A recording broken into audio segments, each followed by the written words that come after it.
મહીસાગર જિલ્લામાં જો જેબીએસના કેસીસ મળ્યા હતા તો આ પછી હેલ્થ ટીમની કામગીરી ચાલે છે. આજની વિઝિટ આ લીધે જ હતી.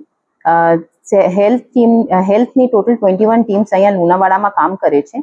હવે મારી વિઝિટ થઈ છે જયશ્રીનગરમાં, જેમાં હેલ્થ ટીમને એક હેલ્થ ટીમ હતી, જેમાં જે લોકોને સવાર 9 વાગ્યાથી 59 હાઉસીસના સર્વે કર્યા છે.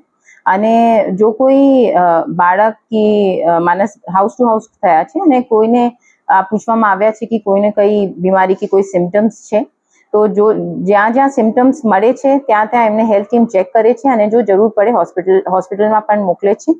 બીજું, ગણેશ સોસાયટીમાં પણ મારી વિઝિટ થઈ હતી, જેમાં 61 હાઉસીસના સર્વે થઈ ગયું છે હવે સુધી, અને આમાં પણ એવી રીતે જ થયું છે. તો આ 21 ટીમ્સ, જેમાં MOFH છે, એમને સાથે પણ હેલ્થ ટીમ સતત કોન્ટેક્ટમાં છે અને એમના સારવાર જ્યાં જ્યાં થાય છે એમના સ્ટેટસ પણ લે છે.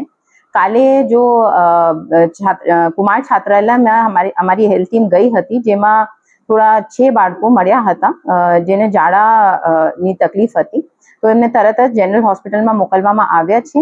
અને હવે આ માટે જ મેં જનરલ હોસ્પિટલની પણ મારી ટીમ સાથે વિઝિટ કરી છે. આમાં 6 બાળકો હતા, જેમાંથી બધા સ્ટેબલ છે. 4 ઓલરેડી ડિસ્ચાર્જ થઈ ગયા છે અને 2 જો છે હવે ડિસ્ચાર્જ થશે. તો આ સ્ટેબલ છે, એમના કઈ ઇશ્યુ નથી, એમને ઝાડા જ હતું.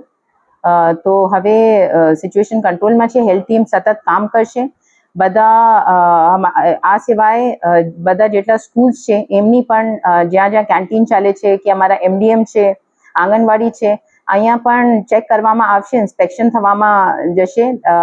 ડે બિફોર યસ્ટરડે પણ ઇન્સ્પેક્શન કર્યું હતું કઈ એક સ્કૂલ્સમાં, અને જ્યાં જ્યાં થોડું પણ લાગ્યું કે કમ્પ્લાયન્સ થયું નથી, તો ત્યાં ફૂડ સેફ્ટીને અપ્રોપ્રિએટ એક્શન પણ લીધા છે.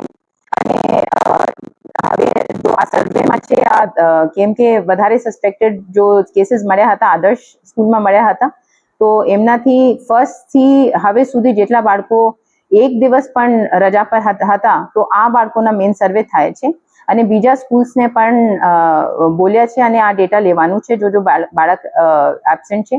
મોટા ભાગે લુણાવાડાના જ છે, પણ ખાનપુરના અને સંતરામપુરમાં પણ બાળક છે, તો ત્યાંની ટીમ પણ ત્યાં આજે જ વિઝિટ કરશે. કાલે જે વિભાગ છે બક્ષીપંચના, એમના હેડ સાથે મારી વાત થઈ છે, તો એમને કાલે વિઝિટ કરવાની છે. અને કાલે એમના એક પર્સન પણ વિઝિટ કર્યા છે. એમને એકદમ સ્ટ્રિક્ટલી બોલ્યું છે કે કાલે ફૂડ સેફ્ટી ડિપાર્ટમેન્ટના ટીમ પણ વિઝિટ કરશે, અને જો કોઈ એમના કમ્પ્લાયન્સ નથી, જો હાઇજીનના ઇસ્યુ હશે, તો એમને રાઇટિંગમાં નોટિસ અપાશે. અને આ લોકોને મેં કડક ભાષામાં કહ્યું પણ છે કે આ લોકોને દરરોજ વિઝિટ કરવાની છે અને હાઇજીનિકલી એકદમ બાળકો માટે સેફ રહે એવી રીતે કામ કરવાનું છે.